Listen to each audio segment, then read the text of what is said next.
राजीव, दोस्तों मौसम की धुंध और सियासत की धुंध, इन दोनों में एक होड़ सी लगी हुई है कि कौन नजारे को कितना धुंधला कर सकती है।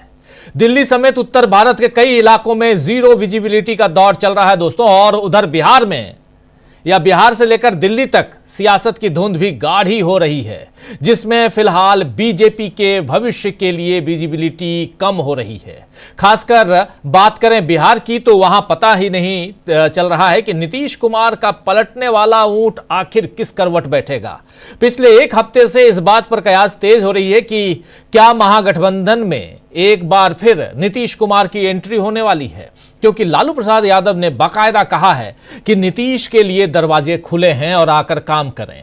और अब लालू यादव ने अचानक 18 जनवरी को राष्ट्रीय कार्यकारिणी की बैठक भी पटना में बुला ली है। बताया यह जा रहा है कि इसमें आगामी चुनाव पर चर्चा होगी, लेकिन अंदर खाने सुगबुगाहट है कि लालू प्रसाद अपने साथियों का मन नीतीश की एंट्री को लेकर टटोलेंगे। तेजस्वी यादव तो इस मामले में इनकार कर चुके हैं, लेकिन फिर वो नीतीश के साथ वाली तस्वीर भी अपने ट्विटर हैंडल पर डालते हैं, यानी कुछ न कुछ अंदर खाने चल रहा है। उधर मीसा भारती अलग बयान देती हैं। राज्यपाल आरिफ मोहम्मद खान सुबह नीतीश कुमार के साथ रहते हैं तो शाम को लालू यादव के साथ नजर आते हैं, लालू और राबड़ी देवी के साथ वो नजर आते हैं। और ये सारी बातें अकारण या बेमतलब तो नहीं है। इसके क्या मायने हैं फिलहाल सियासी धुंध में, इसी का जवाब हम तलाशा भी जा रहा है, हम भी तलाशने की कोशिश करेंगे। और इस बीच नीतीश कुमार चुप्पे चाप रहते हुए फिर से प्रगति यात्रा पर निकल गए हैं और पहुंचे हैं गोपालगंज।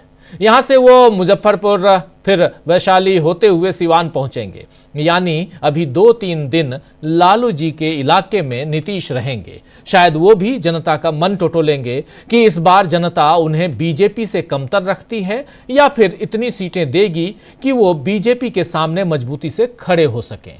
वैसे भी बीपीएससी परीक्षा में धांधली की खबर से चुनाव के पहले नीतीश कुमार को झटका लगा है। और इस बीच महाराष्ट्र में संजय राउत ने कहा है कि बीजेपी जेडीयू के 10 विधायकों को तोड़ने में लगी हुई है। ये जरा संजय राउत को सुन लेते हैं, बहुत महत्वपूर्ण है। और महाराष्ट्र से लेकर बिहार तक या बिहार से लेकर महाराष्ट्र तक जो कुछ चल रहा है उसकी पड़ताल करने की कोशिश करते हैं। संजय राउत को सुनिए।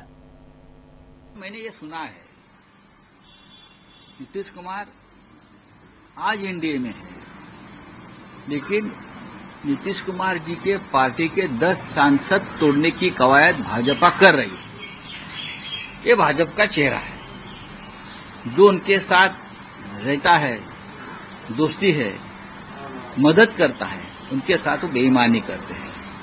हमारे पास खबर है कि जेडीयू के 10 सांसद बीजेपी तोड़ने जा रही है, इसीलिए नीतीश कुमार जी बहुत डिस्टर्ब है और कुछ अलग निर्णय वो ले सकते हैं। ये मैं सुन रहा हूं, लेकिन मेरा विश्वास है बीजेपी ये कर सकती है। बीजेपी पार्टी तोड़ने में उनका एक क्या बोलता है, एक नशा है उनको, पार्टी तोड़ने के नशा, मित्रों की पार्टी तोड़ने के नशा उनके ऊपर छा जाती है। तो अब नीतीश कुमार की पार्टी और उनके सांसद बीजेपी तोड़ने जा रही है।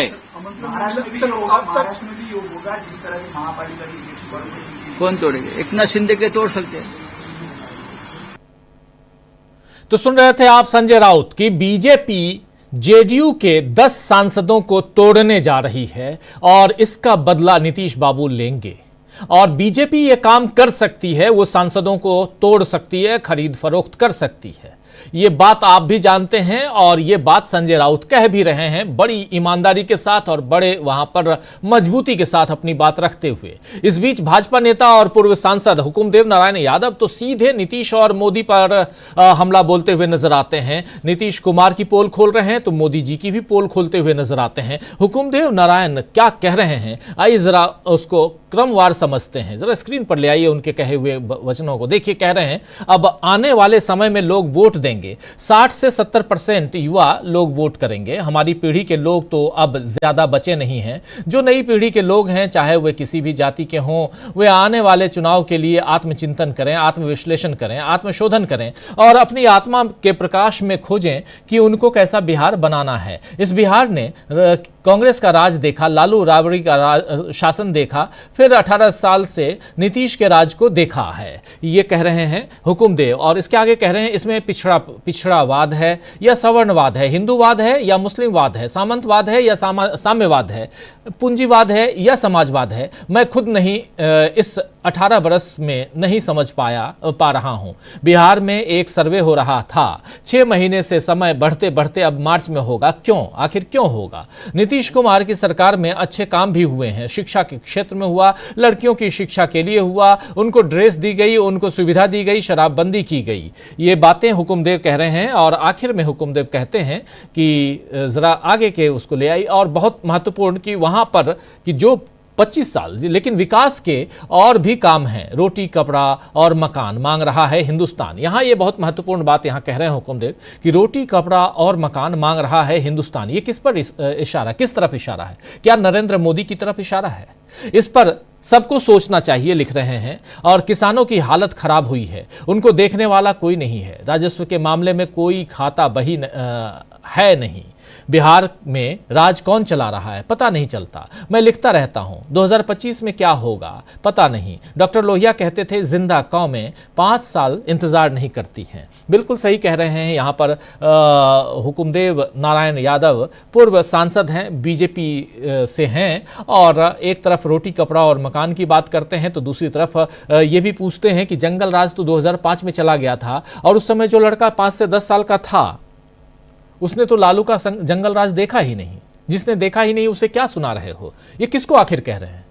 ये कह रहे हैं नीतीश कुमार को। आज जो युवा हैं उसने नीतीश कुमार के राज को देखा है, उसने लालू यादव के समय में जंगल राज था या नहीं, मंगल राज था, उसने देखा ही नहीं। ये सारी बातें कह रहे हैं हुकुमदेव नारायण यादव। बहुत महत्वपूर्ण बात, और इस बात को अगर और गहराई से समझिए तो कहीं ना कहीं ये लालू यादव के बाद के एरा को, यानी नीतीश कुमार के कार्यकाल को, पिछले 20 साल को ये आंकने की कोशिश कर रहे हैं, समझने की कोशिश कर रहे हैं, और बता रहे हैं कि आप कब तक जंगल राज कहकर अपने मंगल राज की बात करोगे, लेकिन क्या सचमुच यहाँ सब कुछ मंगलमय है? और दूसरी तरफ रोटी कपड़ा और मकान मांग रहा है हिंदुस्तान की बात अगर कर रहे हैं तो हिंदुस्तान का आज हुकूमत पर शासक कौन है, यानी हिंदुस्तान में प्रधानमंत्री कौन है?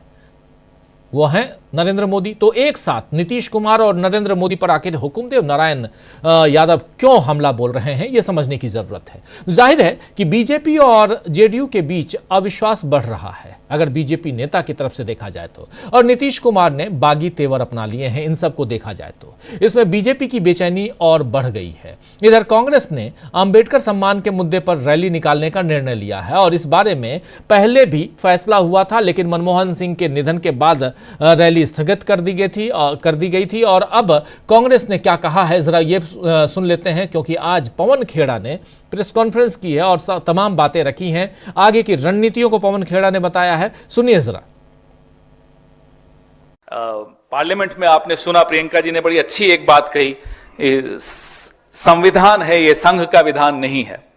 तो संविधान के आधार पर ही सरकारें चलेंगी, संविधान के आधार पर ही ये देश चलेगा। आप मुंह में संविधान और बगल में मनुस्मृति लेकर नहीं घूम सकते, या तो संविधान है या मनुस्मृति है। तो ये इनको हम एक्सपोज करेंगे कि किस तरीके से आप ना केवल दलितों और आदिवासियों के साथ अन्याय करते हुए आप सरेआम पकड़े जाते हो, SC/ST एट्रोसिटी जो एक्ट है उसको आप कमजोर करते हुए पाए जाते हो, लेकिन आप संविधान के जो मूल्य हैं जिसके आधार पर विपक्ष की एक भूमिका है, आप उस पर भी हमला बोलते हो। कैसे आप विपक्ष के नेताओं को गिरफ्तार कर देते हो, उन पर एजेंसीज छोड़ देते हो, कैसे आप संवैधानिक संस्थाओं को कमजोर करने में कोई कसर नहीं छोड़ते। वो चुनाव आयोग हो, वो सेबी हो, वो CAG हो, ऐसे अनेक उदाहरण हम आपको लगातार देते आए हैं कि ये लोग संवैधानिक संस्थाओं के, लोकतांत्रिक संस्थाओं के पूरी तरह से खिलाफ हैं। तो बाबा साहब अंबेडकर को सिर्फ मुंह से अपमान करना एक बात होती है, वो छोटी बात नहीं होती, वो बहुत बड़ी बात है। लेकिन साथ ही साथ बाबा साहब अंबेडकर के जो संविधान हैं और उस संविधान के आधार पर जो बनी हुई संस्थाएं हैं, उन पर भी आप कुठाराघात करते हो, उन पर भी आप हमले बोलते आए हो, तो ये बर्दाश्त नहीं होगा। इसके खिलाफ आंदोलन शुरू हो चुका। तो किस किस के खिलाफ आंदोलन शुरू हो चुका है या होगा, ये तमाम बातें यहां रखते हुए पवन खेड़ा और इस बीच दिल्ली चुनाव में भी आरोप प्रत्यारोप और साथ ही उम्मीदवारों की सूची जारी करने का दौर शुरू हो गया है। और इस कड़कती ठंड और चुनावी सियासी सरगर्मी में क्या और बढ़ेगी बीजेपी की बेचैनी, ये सब कुछ समझने की कोशिश करेंगे हम इस कार्यक्रम के जरिए। उधर नीतीश कुमार जो कर रहे हैं, और नीतीश कुमार ने क्या सचमुच बागी तेवर अपना लिया है या कुछ और है। बिहार में आखिर राहुल गांधी की जो एंट्री होने जा रही है 18 तारीख को, उधर लालू प्रसाद यादव ने मीटिंग बुला ली है, अपने कार्यकारिणी की बैठक बुला ली है, पूरे राष्ट्रीय कार्यकारिणी की, उसके क्या मायने हैं। और साथ में जब उसी दिन 18 तारीख को ही राहुल गांधी पटना में रहेंगे तो क्या कुछ होगा। और कल अमित शाह जाने वाले हैं पटना, क्या कल अमित शाह और नीतीश कुमार की मुलाकात होगी? अगर मुलाकात होती है तो क्या मायने, और नहीं होती है तो उसके क्या मायने, सब कुछ आज खंगालने की कोशिश करते हैं। देश की सियासत में जो गर्माहट है, उस गर्माहट की आंच थोड़ी सी और बढ़ाने की कोशिश करते हैं। आइए जरा हमारे साथ कुछ वरिष्ठ साथी जुड़े हुए हैं, उन वरिष्ठ साथियों से आपकी मुलाकात करवाता हूं। देखिए, इस वक्त 3 वरिष्ठ साथी जुड़े हुए हैं। शकील अख्तर जी हैं, पंकज चतुर्वेदी जी हैं और प्रोफेसर रविकांत जी हैं। आप तीनों का स्वागत है, इस्तकबाल है। स्वागत इस्तकबाल आप तमाम दोस्त साथी शुभचिंतक आप सबका जो अब तक जुड़ चुके हैं या जो जुड़ने वाले हैं आप सबका भी। शकील जी, क्या कुछ चल रहा है इधर दिल्ली में? अभी आप पवन खेड़ा जी के